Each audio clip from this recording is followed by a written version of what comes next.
नमस्कार. आकाशवाणी औरंगाबाद केंद्राच्या सायंकालीन बातमीपत्रात मी प्रवीण ननवरे आपलं स्वागत करतो.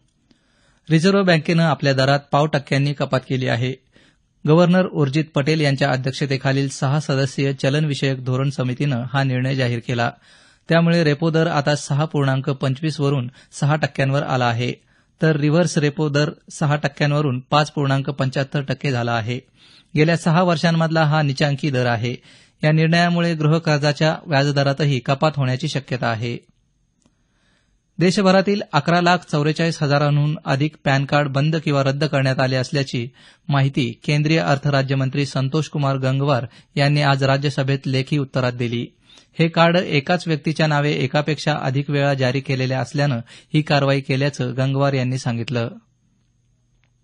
भारतीय कम्युनिस्ट पक्षाचे ज्येष्ठ नेते गोविंद पानसरे यांच्या मारेकऱ्यांची माहिती देणाऱ्यास सरकारनं 10 लाख रुपये बक्षीस जाहीर केलं आहे.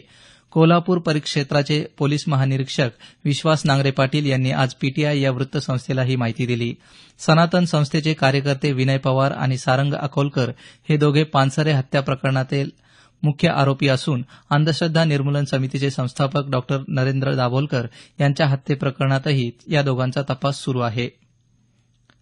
राज्य रस्ते विकास महामंडळ एमएसआरडीसीचे उपाध्यक्ष तथा व्यवस्थापकीय संचालक राधेश्याम मोपलवार यांच्यावरील आरोपांबाबत एका महिन्यात संपूर्ण चौकशी करून ते दोषी आढळल्यास कारवाई करण्यात येईल अशी ग्वाही मुख्यमंत्री देवेंद्र फडणवीस यांनी आज विधानसभेत दिली.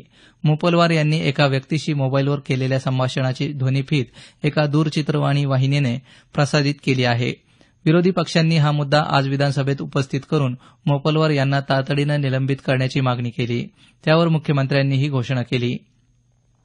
निश्चित परतावा देण्याचे आमिष दाखवून फसवणूक करणाऱ्या कंपन्यांवर कडक कारवाई करता यावी आणि ठेवीदारांच्या हिताचं संरक्षण व्हावं यासाठी price cheat and money circulation या मूळ कायद्यात सुधारणा करण्याची सूचना प्रस्तावित असल्याची माहिती मुख्यमंत्र्यांनी विधानपरिषदेत दिली.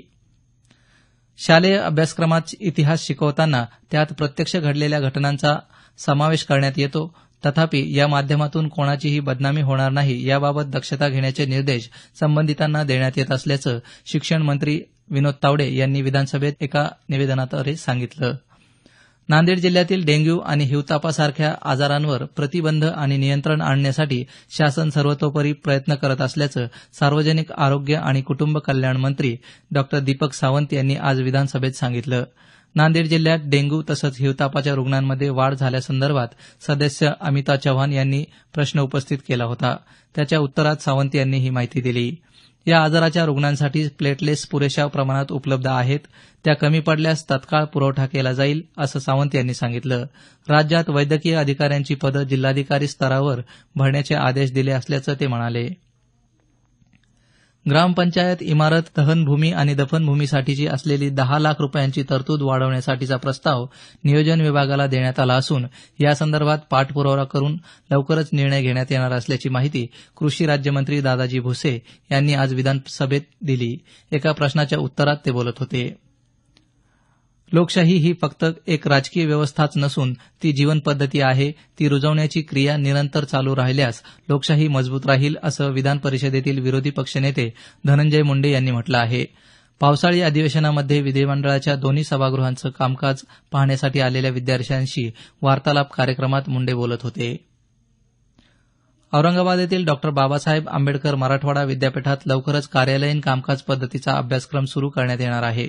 विद्यापीठ आणि संलग्नित महाविद्यालयातील लोकप्रशासन विभागानं विद्यापीठास गेल्या 20 जून रोजी सादर केलेल्या प्रस्तावाचा अभ्यास करून विद्यापरिषदेनं सदरील अभ्यासक्रमाला मान्यता दिली आहे.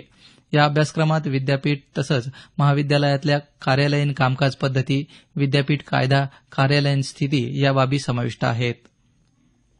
गुणवत्तापूर्ण शिक्षण आणि दर्जेदार संशोधन याबाबत तडजोड केली जाणार नाही असा स्पष्ट इशारा डॉ बाबासाहेब आंबेडकर मराठवाडा विद्यापीठाचे कुलगुरू डॉ बी चोपडे यांनी दिला आहे. कुलगुरूंनी विद्यापीठातल्या सर्व प्राध्यापकांशी आज संवाद साधला त्यावेळी ते बोलत होते. याबरोबरच हे बातमीपत्र संपलं. आमचं यानंतरचं बातमीपत्र सकाळी 6:50 वाजून